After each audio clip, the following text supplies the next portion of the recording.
প্রশাসনকে বিশেষ অনুরোধ করা হচ্ছে, আপনারা আপনাদের দায়িত্ব পালন করুন, আপনারা উত্তেজিত হবেন না, সবাই শান্তি শৃঙ্খলা বজায় রাখুন।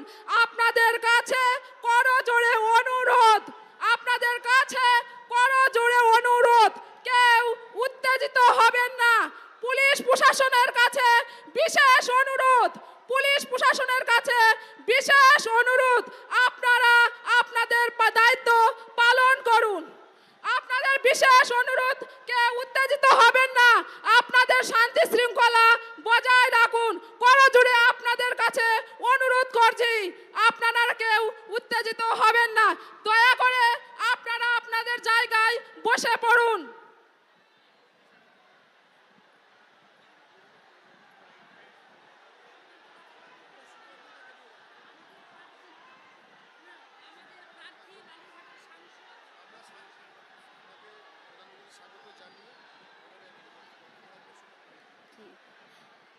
আমরা প্রধানমন্ত্রীকে স্বাগত জানালাম।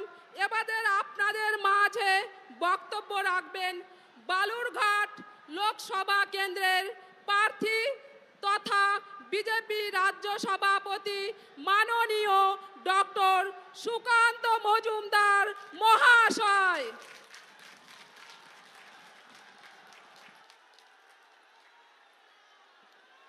ভারত মাতা কি।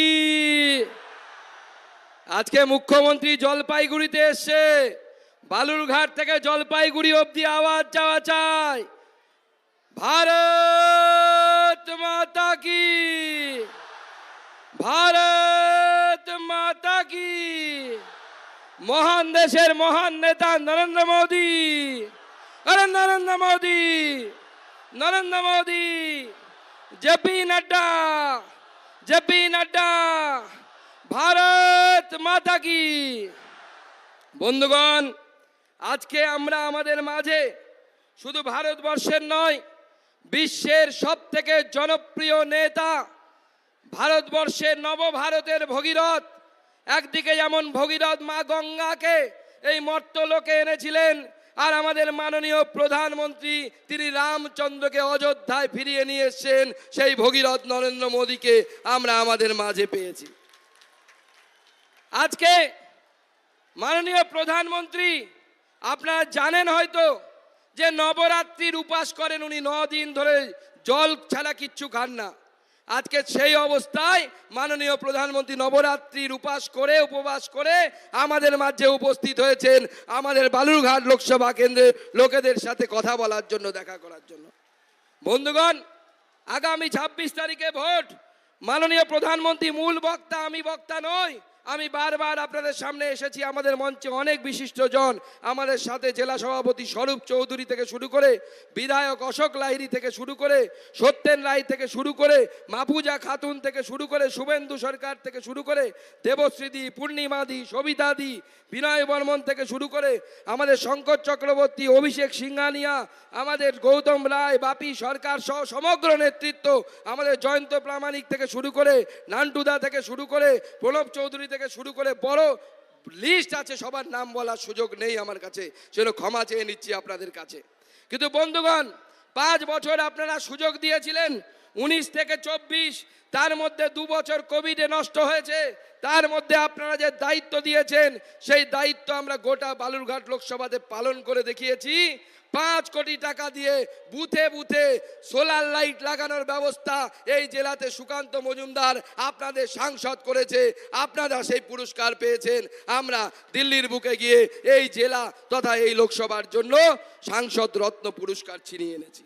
বন্ধুগণ, আজকে 16 তারিখ মাননীয় প্রধানমন্ত্রী এসছেন, আগামীকাল রামনবমী, আর গতকাল আমাদের জেলায় আরো একটি বিশেষ ঘটনা ঘটল।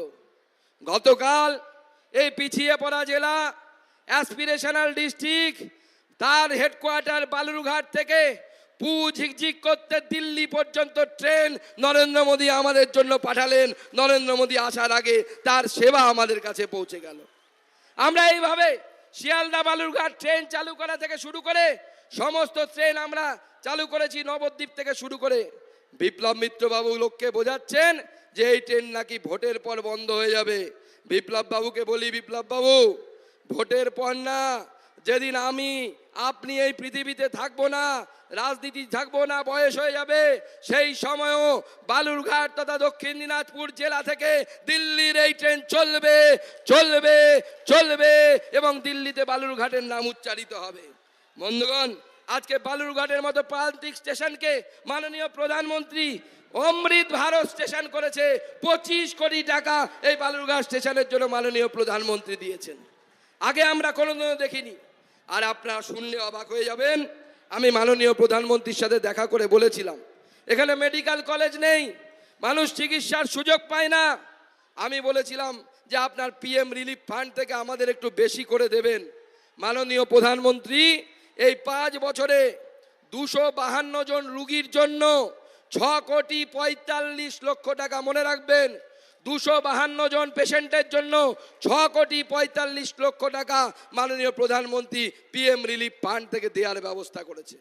কত গরিব মানুষ চিকিৎসা পেয়েছে, সুস্থ হয়েছে মাননীয় প্রধানমন্ত্রীর জন্য। হিলি বালুরঘাট রেল প্রকল্পের জন্য 500 কোটি টাকার বেশি টাকা মাননীয় প্রধানমন্ত্রী দিয়েছেন। আজকে সেই প্রধানমন্ত্রীকে আমরা আমাদের সামনে পেয়েছি। তাই বন্ধুগণ, মনে রাখবেন, এই জেলাতে আমি বড় হয়েছি, এই জেলা আমার স্বপ্ন, আগামী দিনে আরো অনেক স্বপ্ন আছে। এই জেলা থেকে এরপর দক্ষিণ ভারতের ট্রেন চালাবো আমরা, দক্ষিণ ভারতের ট্রেন যাবে এই জেলা থেকে যাবে। আজকে মাননীয় প্রধানমন্ত্রী আছেন, মাননীয় প্রধানমন্ত্রীকে বলবো যে এই জেলা একমাত্র জেলা এখন উত্তরবঙ্গের যেখানে একটা মেডিকেল কলেজ নেই। বিশ্ববিদ্যালয় ঘোষণা হয়েছে, তার বিল্ডিং তৈরি হয়নি। অপদার্থ তৃণমূল কংগ্রেসের নেতারা একটা ইট পর্যন্ত গাঁথতে পারেনি। সেই অপদার্থ তৃণমূল কংগ্রেসকে একটিও ভোট দেবেন না। ভোট দিলে আমাদের ছেলে মেয়েদের সাথে বেইমানি করা হবে, দক্ষিণ দিনাজপুরের মানুষের সাথে বেইমানি করা হবে, উত্তর দিনাজপুরের মানুষের সাথে বেইমানি করা হবে। তাই আমি মাননীয় প্রধানমন্ত্রী বেশি সময় নেব না, সময় না নিয়ে শুধু বলবো যে এইখানে আমার জন্ম, বেড়ে ওঠা, প্রতি মুহূর্তে জীবনের শেষ নিঃশ্বাস পর্যন্ত এই জেলা তথা বালুরঘাট লোকসভার জন্য শেষ রক্তবিন্দু পর্যন্ত যদি লড়াই করতে হয়, এই জেলাকে দিল্লির বুকে চেনাতে হয়, সুকান্ত মজুমদার পিছপা হবে না, লড়াই নিয়ে সামনে এগিয়ে যাব। এই কথা বলে আপনাদের সকলকে প্রণাম, নমস্কার, বাংলা নববর্ষের শুভেচ্ছা জানাই এবং জানিয়ে মাননীয় প্রধানমন্ত্রী বিশ্বের 1 নম্বর নেতা, তাকে আহ্বান করছি তার বক্তব্য আমাদের সকলের সামনে রাখার জন্য। নরেন্দ্র মোদী জিন্দাবাদ, মোদি মোদি মোদি মোদি।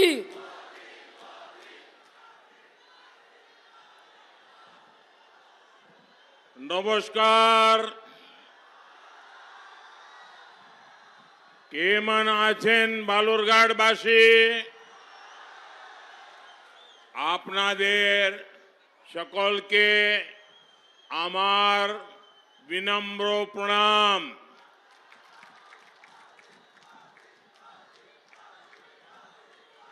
শ্রদ্ধা ও ভালোবাসা। नवरात्र के पावन अवसर पर बालूरघाट की इस धरती से मैं सबसे पहले माता बोल्ला काली को प्रणाम करता हूं। आज महाअष्टमी का पर्व है और कल पूरा देश रामनवमी मनाने जा रहा है। और ये बार ये रामनवमी भी खास है, ये नवरात्रि भी खास है और ये बांग्ला नववर्ष भी खास है। ये पहली रामनवमी है जब अयोध्या में भव्य राम मंदिर में राम लला विराजमान हो चुके हैं।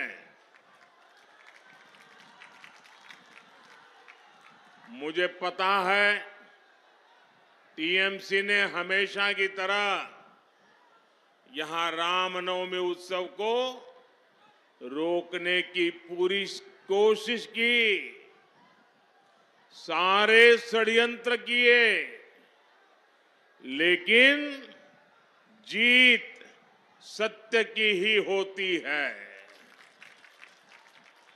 इसलिए कोर्ट से अनुमति मिल गई है और कल पूरी श्रद्धा और भक्ति के साथ रामनवमी की शोभा यात्राएं निकलेगी।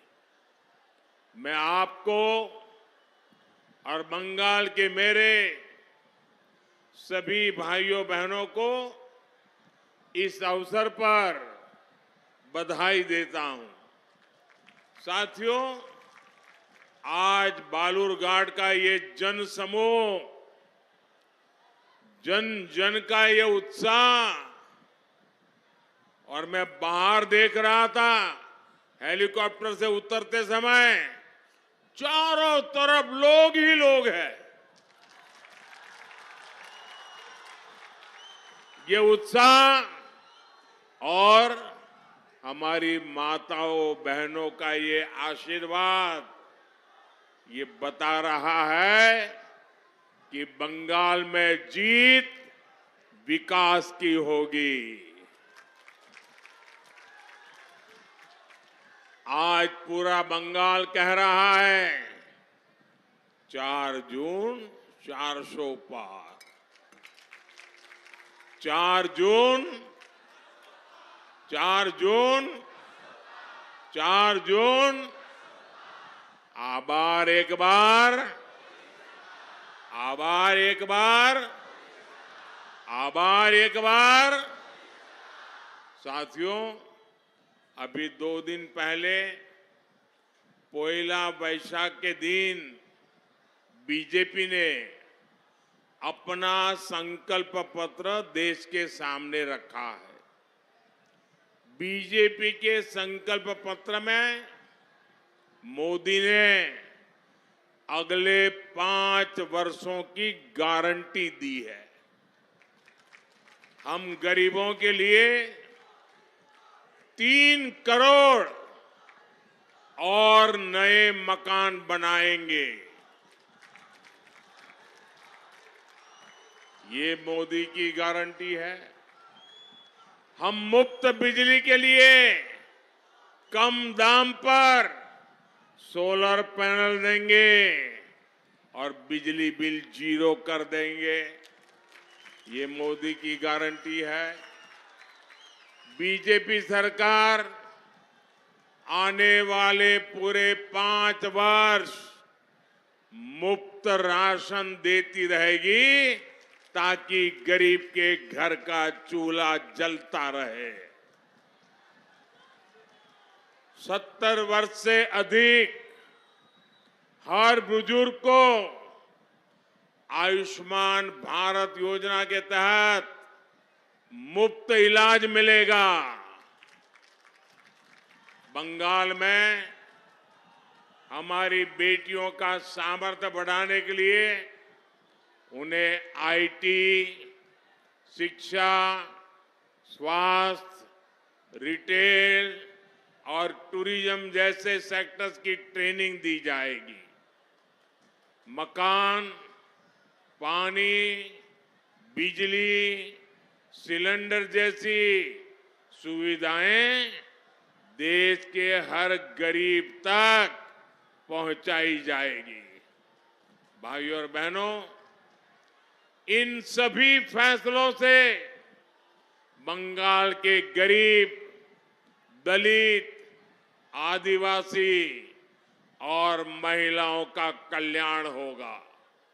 इसलिए जब से मोदी का एक गारंटी कार्ड आया है, टीएमसी के लोग डबल बौखलाए हुए हैं। इन्हें लगता है कि इतने दिनों से तो ये लोग मोदी की योजनाओं को बंगाल के लोगों तक पहुंचने से रोक रहे थे, गरीबों को पीएम आवास नहीं मिलने दे रहे थे, हर घर नल के जल, हर घर जल का जो मिशन है उसको गांव तक नहीं जाने दे रहे थे। केंद्र मनरेगा का पैसा भेजती थी, ये रोक कर बैठ जाते थे। अब इन्हें लग रहा है अब तो मोदी ने हर गरीब तक योजनाएं पहुंचाने की गारंटी दी है। अगर बंगाल के गरीब को मोदी के कामों का लाभ मिल जाएगा, गरीब आगे बढ़ जाएगा, तो टीएमसी की दुकान ही बंद हो जाएगी। और इसलिए ये लोग झूठ और अफवाह फैलाने पर उतर आए हैं। लेकिन मेरे बंगाल के लोगों को पता है, मोदी गारंटी होलो गारंटी पूर्ण होवार गारंटी। साथियों, हमारे बंगाल ने, बालूरघाट ने देश को कितना कुछ दिया है। यहाँ के आदिवासी समाज के त्याग और बलिदान का देश पर बड़ा कर्ज है। बांग्लादेश युद्ध में युवा चुरका मुर्मू के बलिदानों को कौन भूल सकता है। आज बीजेपी यहां आदिवासियों, दलितों के सम्मान के लिए लड़ रही है। ये बीजेपी सरकार ही है जिसने आदिवासी समाज के सम्मान में जनजातीय गौरव दिवस मनाने की शुरुआत की। हमारी सरकार ने बंगाल में आदिवासी बच्चों के लिए 8 नए एकलव्य आवासीय विद्यालय खोले हैं। और ये बीजेपी ही है जिसने द्रौपदी मुर्मू जी को देश को पहली महिला आदिवासी राष्ट्रपति बनाया है। दलितों के सम्मान के लिए भी बीजेपी बाबा साहब आम्बेडकर से जुड़े पंच तीर्थों का विकास कर रही है। लेकिन भाइयों बहनों, दूसरी ओर टीएमसी जैसी पार्टी है जो दलित, आदिवासी महिलाओं को अपना बंधक बनाकर रखना चाहते हैं। इसी बालूरघाट में 3 आदिवासी महिलाओं ने बीजेपी को ज्वाइन किया था, तो टीएमसी के गुंडे वहां आ धमके थे। टीएमसी के लोगों ने उन महिलाओं को घुटनों के बल बैठाकर माफी मांगने को मजबूर किया। टीएमसी को लगता है कि दलित, आदिवासी, गरीब अपनी मर्जी से चलने के लिए आजाद नहीं है। लेकिन ये चुनाव इन्हें बताएगा कि बाबा साहब आम्बेडकर के लोकतंत्र में दलित, वंचित, आदिवासी टीएमसी के गुलाम नहीं है और नहीं रहेंगे। आदिवासी महिलाओं को घुटनों पर बैठाने वाली टीएमसी, ये पूरी की पूरी टीएमसी जल्द ही घुटनों पर आ जाएगी। साथियों, लेफ्ट और टीएमसी की सरकारों ने बालूरघाट जैसे सीमावर्ती क्षेत्र, जहां दलित, आदिवासी ज्यादा है, उन्हें जानबूझकर विकास से वंचित रखा। यहां इन्होंने जीवन के लिए जरूरी सुविधाएं नहीं पहुंचने दी। इलाज के लिए अच्छे अस्पताल नहीं खुलने दिए। रोजगार के अवसर नहीं पैदा होने दिए। यहां के युवाओं को बड़ी संख्या में गढ़ छोड़कर जाना पड़ता है। लेकिन बीते 10 वर्षों में टीएमसी के तमाम विरोध के बावजूद बीजेपी ने बालूरघाट और बंगाल के विकास के लिए हर संभव प्रयास किया है। भाजपा बालूरघाट स्टेशन को अमृत भारत स्टेशन के रूप में विकसित कर रही है। अभी जनवरी में भाजपा एनडीए सरकार ने यहां से सियालदाह को जोड़ने के लिए एक नई ट्रेन शुरू की है। बठिंडा से मालदा तक चल रही ट्रेन को भी बालूरघाट से जोड़ दिया गया है। केंद्र सरकार ने बालूरघाट एयरपोर्ट के लिए भी बहुत प्रयास किया है। लेकिन यहां की टीएमसी सरकार की नीयत ही नहीं है कि यहां एयरपोर्ट बने। भाइयों और बहनों, टीएमसी के लाख विरोध के बावजूद अगले 5 वर्षों में भाजपा सरकार बंगाल और बालूरघाट के विकास के लिए हर प्रयास करेगी। ये मोदी की गारंटी है। वंदे भारत जैसी आधुनिक ट्रेनों और अच्छे हाईवेज का लाभ इस पूरे क्षेत्र को मिलेगा, क्योंकि आपके सपने ही मेरा संकल्प है। आपनार सपनो आमार संकल्पो। और भाइयों बहनों, मैं आपको वादा करता हूं, आपके सपनों को पूरा करने के लिए मेरा पल पल आपके नाम, मेरा पल पल देश के नाम।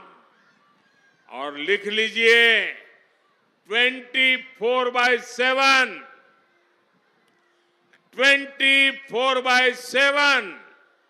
फॉर 2047 ये मोदी आपके लिए है। साथियों, दिनाजपुर क्षेत्र के पिछड़ेपन का बड़ा कारण यहां के किसानों और कारीगरों की उपेक्षा भी है। गंगा रामपुर का हैंडलूम तांत, यहां के कलाकारों द्वारा बनाई गई लकड़ी की प्रतिमाओं की तारीफ हर जगह होती है। यहां के किसान तो जूट उगाते हैं, उससे देश की जरूरत पूरी होती है। इतने दशकों बाद ये भाजपा सरकार है जिसने जूट किसानों और कलाकारों की चिंता की है। भाजपा ने 18 पारंपरिक व्यवसायों जैसे कुम्हार, लोहार, टोकरी बनाने वाले, चटाई बनाने वाले, ऐसे कारीगरों और हस्तशिल्पियों के लिए पीएम विश्वकर्मा योजना शुरू की है। इस पर 13,000 करोड़ रुपए खर्च किए जा रहे हैं ताकि उनकी प्रतिभा को पहचान मिले, उनका काम बढ़े, उनकी आय बढ़े। हमारी ही सरकार ने बैम्बू को घास की श्रेणी में डाला था ताकि उससे आजीविका चलाने वाले लोगों को बैम्बू काटने में परेशानी न हो।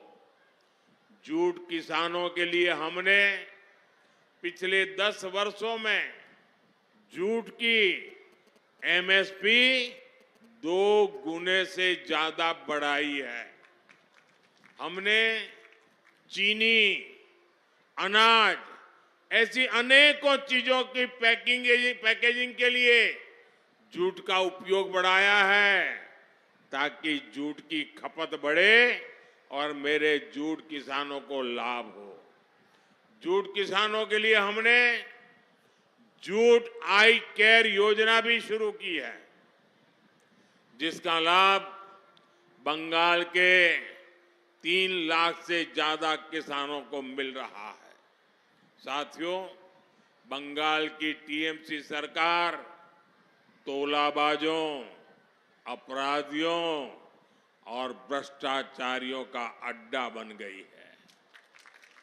बीजेपी कार्यकर्ता की यहां आए दिन हत्याएं होती हैं। बालूरघाट में कुछ वर्ष पहले हमारे बूथ सभापति की हत्या की गई। संदेश खाली में महिलाओं पर जो जुल्म हुए, शोषण की जो घटनाएं सामने आई, उनसे पूरा देश दहल गया है। देश ने ये भी देखा कि टीएमसी सरकार किस तरह संदेश खाली के अपराधी को आखिर तक बचाने में लगी रही। साथियों, टीएमसी बंगाल में भ्रष्टाचार का भी खुला खेल खेल रही है। सरकारी ठेके टीएमसी के गुंडों का बिजनेस बन गए हैं। यहां तक कि प्राइमरी शिक्षकों की भर्ती तक में घोटाले हो रहे हैं। सरकार में मंत्रियों के ठिकानों पर रेड होती है तो करोड़ों रुपया कैश बरामद होता है। एजेंसियां जब भ्रष्टाचारियों पर कार्रवाई के लिए जाती हैं तो उन पर हमले करवाए जाते हैं। भाइयों और बहनों, टीएमसी ने एक तरह से बंगाल को अवैध घुसपैठियों और अपराधियों को लीज पर दे दिया है। इसलिए बंगाल सरकार घुसपैठियों को संरक्षण देती है और कानूनी शरणार्थियों को नागरिकता देने वाले सीएए कानून का विरोध करती है। आपको इनकी अफवाहों में नहीं आना है। ये अपने भ्रष्टाचार और अपराधों को छिपाने के लिए झूठ का सहारा ले रहे हैं। टीएमसी को इनके पापों की सजा कमल का बटन दबाकर देनी है। साथियों, आने वाली 26 अप्रैल को बंगाल के भविष्य के लिए बड़ा अवसर है। बालूरघाट से आपके सांसद और बीजेपी प्रत्याशी भाई सुकांत मजमूदार जी ने पिछले 5 वर्षों में यहां के विकास के लिए दिन रात मेहनत की है। आपको इस बार इन्हें रिकॉर्ड वोटों से जीतवाना है। आपको मैं एक जिम्मेदारी और दे रहा हूं। आपको पश्चिम बंगाल के घर घर तक मोदी का प्रणाम पहुंचाना है। मेरे साथ बोलिए, भारत माता की, भारत माता की, भारत माता की। बहुत बहुत धन्यवाद।